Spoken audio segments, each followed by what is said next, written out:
do talk to them as if they were another human, and they mean that much. And I know for me, at least, I really identify with this because, anybody that's watched my videos knows that that's where my journey with pet grief began, after losing my mom and then my beloved cat Dublin right in the beginning of the pandemic, or lost Dublin a couple months before, and then being thrust into that crazy time in the world where, a lot of us were alone. I'd lost my job and, lost my mom and lost Dublin. And then I was left to pick up those pieces all by myself at home. And I know for a lot of people during the pandemic and for the following years, that was a very isolated time in their lives, especially for pet owners who only live with their pets. And I think this may be where the survey was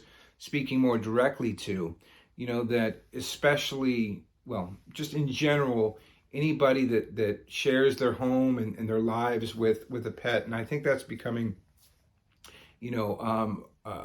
a lot more frequent in our modern society of people, living by themselves, working from home, not really engaging in society and social activity, not being out in the public as much as, formerly used to happen in our society.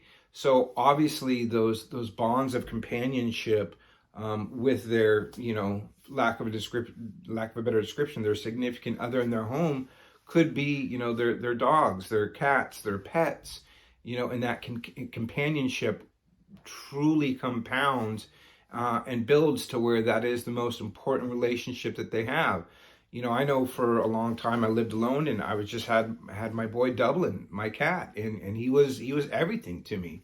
You do talk to them as if they were another human, and they mean that much. That relationship really begins to develop into one of the most important, if not the most important relationship in your life, because besides what you're doing out in public, when you're at home, it's only you and your beloved pets.